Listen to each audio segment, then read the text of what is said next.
Good morning, শুভ সকাল বন্ধুরা। আজকে চলে এসেছি আবার একটি নতুন ভিডিও নিয়ে। তো সকাল সকাল আমি চলে যাচ্ছিলাম জিম করতে, মানে সকাল বলতে একটু ভোর ভোর কিন্তু। তো দেখুন আজকে আমি সকালবেলা ওয়ার্কআউট করার জন্য উঠে পড়েছি। তো তাড়াতাড়ি উঠে চলে এলাম, তারপর একটু ছাদের মধ্যে চলে এলাম, কারণ আমি যখনই জিমে যাই ছাদটা দেখতে আমার খুব খুব ভালো লাগে। তো এখানে আমার দেবর ফুল চাষ করে রেখে দিয়েছে দেখুন। আম, উম, ফুল গাছগুলো এত, মানে বৃষ্টি হচ্ছে এত সুন্দর লাগে এখন, মানে আমি রোজ রোজ যাওয়ার সময়ও মানে দেখতে আমার খুব খুব ভালো লাগে, মনটাই ভালো হয়ে যায়।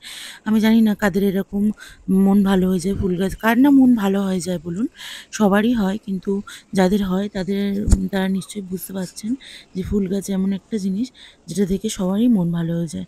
তো দেখুন আমি চলে এসেছি আজকে ছাদের মধ্যে। তো এর মধ্যে কোন গাছটা ভালো আমাকে একজন কমেন্ট করে জানিয়েছিলেন যে তোমাদের ওই একটা জবা ফুল আছে পঞ্চজবা, ওই জবা ফুল গাছটা খুব সুন্দর। তো থ্যাংক ইউ বনু। আর তোমরা যদি আরও এরকম ভিডিও দেখতে চাও প্লিজ আমাকে কমেন্ট করো। তো আজকে আমি দেখো রেডি হয়ে গেছি জিমে যাওয়ার জন্য। তো জিমে যাওয়ার আগেটা তো খুব হেসে খেলে, মানে খুব স্টাইল করে একটু ভিডিও বানিয়ে নিচ্ছি, কিন্তু আসার সময় যে কী হাল হয় সেটা জানি। তো জানি কষ্টটা দেখানো অসম্ভব, কষ্টটা দেখানো যায় না, তবুও তোমাদের সাথে সব কিছু শেয়ার করি, সব কিছু শেয়ার করব।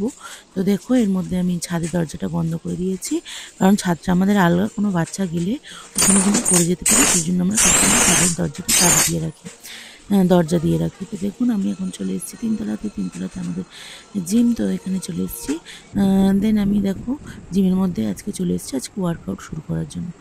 তো ওয়ার্কআউটটা করে নিয়ে তোমাদের সাথে কথা বলছি।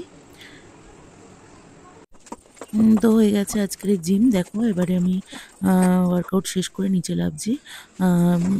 তারপরে এতটাই বেহাল অবস্থা হয়েছিল যে মুখের অবস্থাটা দেখার মতন নয়, তবুও জানি এগুলো দেখানো উচিত না, তবুও আপনাদের সাথে শেয়ার করলাম একটু। আপনারা বলেছিলেন দিদিভাই তুমি কখন জিমে যাও, কিবা কত ঘন্টা জিম করো, কিভাবে এক্সারসাইজ করো, প্লিজ আমাদের জানাও কি খাচ্ছ না খাচ্ছ।